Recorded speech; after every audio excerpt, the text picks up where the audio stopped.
Coucou, coucou, coucou les amis, coucou, coucou. J'aimerais vous parler en direct ce jour, joindre vos cœurs. Si quelqu'un peut me faire signe, comme quoi vous me voyez, vous m'entendez. Est-ce que vous êtes là? Ah, c'est super. Ah, c'est super, c'est génial. Allô, allô, allô, allô. Bienvenue les amis. Merci d'être là. Je sais que c'est un moment pour se mettre à table, mais c'est aussi toujours un moment pour prendre part à la vie. Et je suis vraiment heureuse de pouvoir faire cette vidéo en direct avec vous, sans m'être annoncée comme j'ai l'habitude de le faire, parce que le temps est quand même grave. Tout devient grave. C'est important. Et nous sommes tous appelés. Appelés comme phare, appelés comme étendard, appelés comme cœur, appelés comme conscience, appelés comme intelligence, à pouvoir se mettre à table avec tous ceux qui font des choses, qui se manifestent, qui enseignent, qui invoquent, qui prient, qui soignent. Parce que nous ne pouvons pas rester en chômage.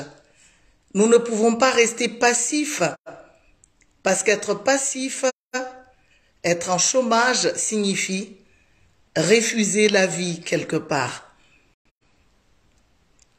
Alors, je sais que cette vidéo, vous pourrez aussi la voir en replay. Mais néanmoins déjà, je suis très heureuse que vous soyez là en direct. Donc, vous verrez le titre que je lance, l'appel que je lance. Alors, bien évidemment, je suis positive. Je crois en l'amour. Je crois en l'intelligence divine, en l'intelligence organisée de tous les systèmes planétaires, des galaxies, des mondes d'en haut, des mondes d'en bas, du monde du milieu. Je sais que tout cela existe. Et donc, je suis très heureuse de constater qu'il existe des gens parmi nous qui continuent à se mettre à table, même quand le feu brûle dehors, qui continuent à faire les conférences, à présenter des thèmes, sans se rendre compte que ce temps qu'ils prennent en fait à s'occuper d'eux, à ne s'occuper que de leur personne, de leur confort, de leur sécurité en quelque sorte, c'est un temps qu'ils refusent au monde, à notre planète, à chacun de nous. Je sais aussi que nous ne devons pas juste prendre du temps pour les autres, parce que si nous ne prenons pas du temps pour nous et que nous n'avons plus de source de plaisir, de bien-être, nous allons être affaiblis et ça ne sert à rien que tout le monde soit affaibli. J'ai bien aimé les publications de mon fils Gwen Clapp qui montre comment les gens mangent à l'intérieur des restos pendant que Paris brûle dehors. Comment les gens continuent à faire des photos d'un endroit pour montrer les scandales qu'il y a. Ça me touche beaucoup, ça me déchire à l'intérieur.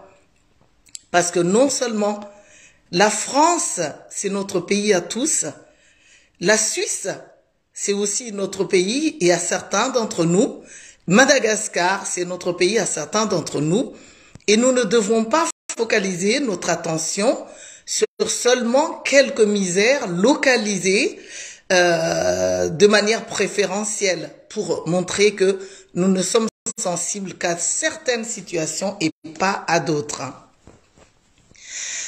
Je ne suis pas là pour parler des frustrations et des rancœurs que les gouvernements, que dirigeants, que les lobbies financiers produisent sur nous pour nous rendre malheureux, pour nous faire de nous des esclaves, pour nous rendre malades, parce que c'est déjà très évident.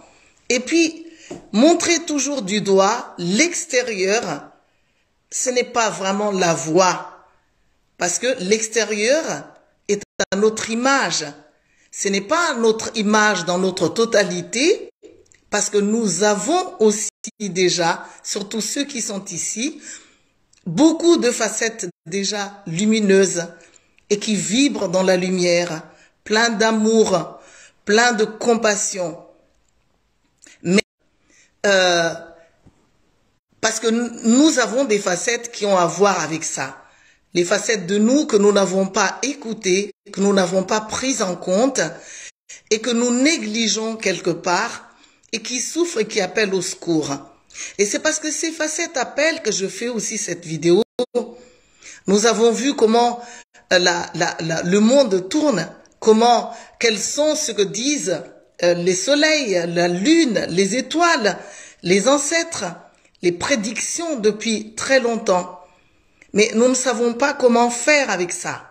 Donc si j'ai parlé de rancœur et de frustration, je peux rajouter la haine, les colères que tous ces événements déclenchent en nous, la peine que nous éprouvons lorsque nous avons l'impression d'être seuls, ou la frustration que nous éprouvons lorsque nous n'agissons pas forcément parce que nous sommes prisonniers de nos doutes et de nos peurs.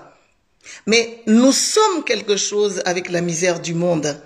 Il y a des gens qui continuent à faire en sorte qu'il ne se passe rien de négatif à l'intérieur. Vous savez que trop positiver, excéder dans le fait de positiver, c'est aussi des fuites en avant. Parce que ça veut dire que je me sens tellement impuissante que j'aime mieux orienter le regard vers autre chose, rallumer l'espoir. Si c'est vrai que c'est bon de voir des personnes qui font ça, c'est très encourageant. C'est aussi dommage que les mêmes personnes ne parlent jamais de leur frustration, de leur rancœur, de leur colère, de leur blocage, du fait de se sentir esclave. Qui parmi nous ose aujourd'hui qu'il n'a plus de frustration, qu'il n'a plus de rancœur, qu'il n'a plus de colère, de tristesse?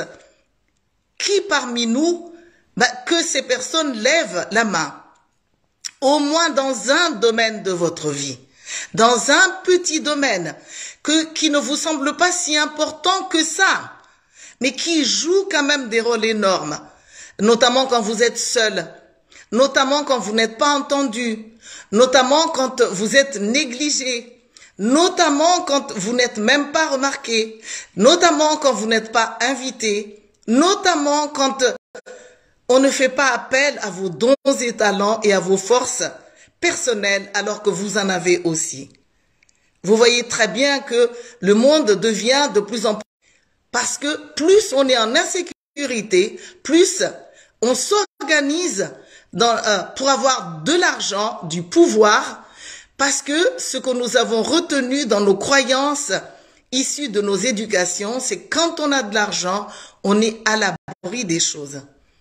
Mais nous savons que l'argent, le pouvoir, nous ne pouvons les ramener une fois que notre corps physique se meurt.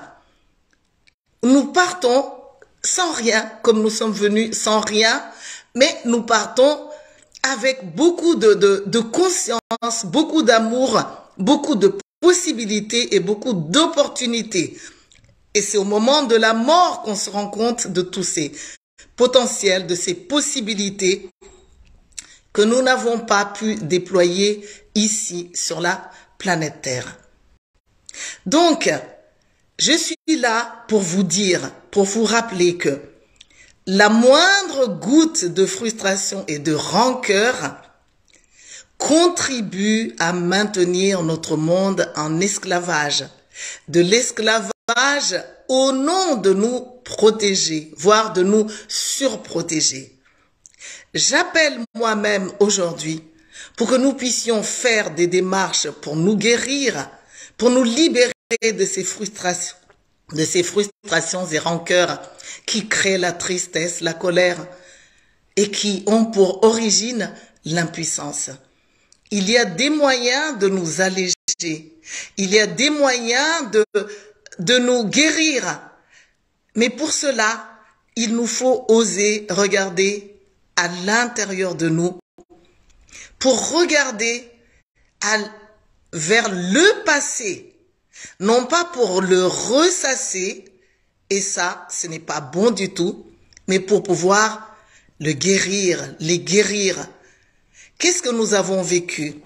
Des parents qui ne nous ont pas regardés, qui ne nous ont pas abandonnés, des parents qui sont décédés trop tôt, alors en nous laissant orphelins, orphelines, des frères et sœurs qui nous ont déchiquetés dans une histoire d'héritage, des hommes et des femmes qui nous ont abandonnés alors que nous étions engagés à fond la caisse pour faire notre vie avec eux, sans être forcément conscients des défauts qui sont à guérir à l'intérieur de nous, mais néanmoins avec des bonnes intentions. Qui n'a pas connu ou qui a déjà digéré toutes les frustrations, les rancœurs? Qui n'a plus vraiment de colère?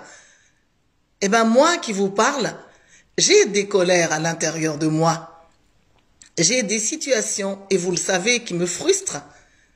Mais je me lève, je me redresse pour apporter les conseils, les techniques, comment faire pour continuer à rayonner, pour tendre les mains vers les guides spirituels, les entités qui nous entourent, mais de manière concrète.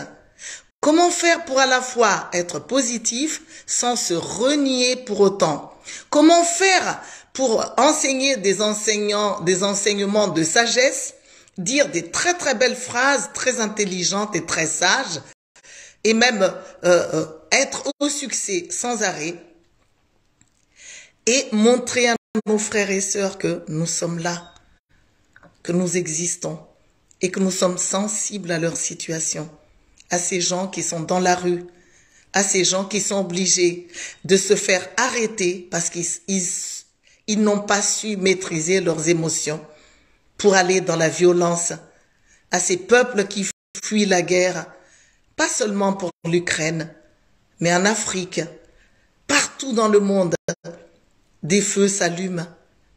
Et ces feux de révolte, ces feux de souffrance nous appellent tous quelque part au secours.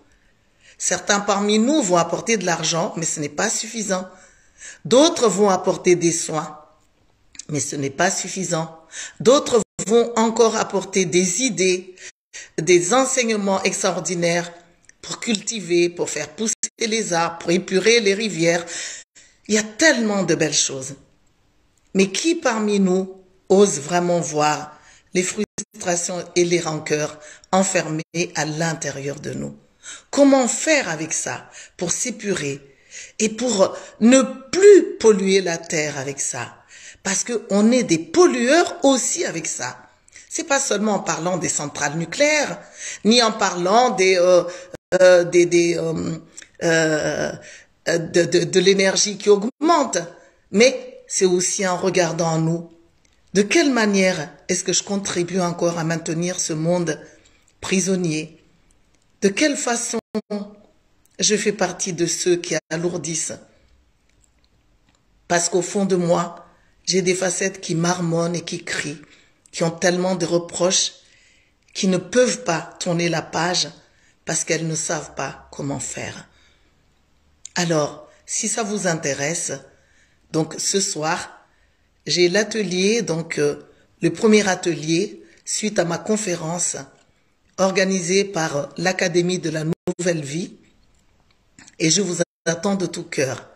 J'en profite pour remercier déjà que vous soyez des milliers seulement après quelques jours à honorer cette conférence, pas seulement sur Facebook, mais sur des tas de sites, des tas de réseaux, YouTube, LinkedIn, Instagram.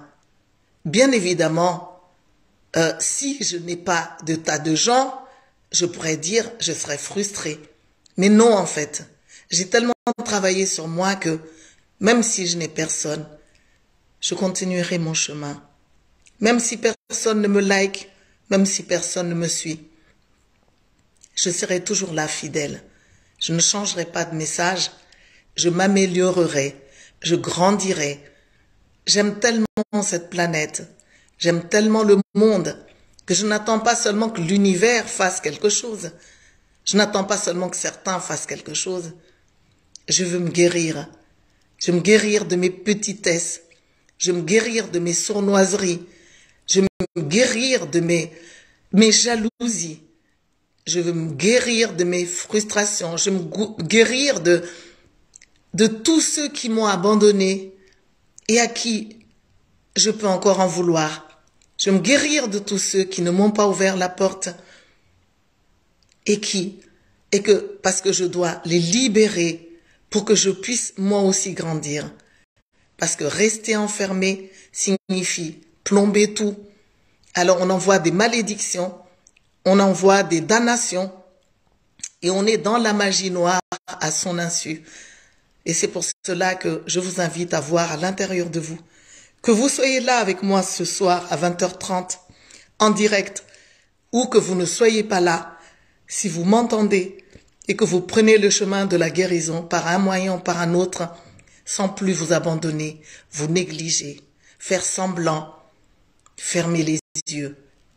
En ce moment-là, je serai vraiment très contente parce que j'aurai réalisé une de mes missions fondamentales, celle qui consiste à éveiller tous les cœurs avec le mien. Merci beaucoup. Bon appétit pour ceux qui mangent. Bon après-midi pour le reste. Et soyez heureux sur votre chemin. Je vous aime. Je m'aime. Je nous aime. À bientôt. Au revoir et merci infiniment.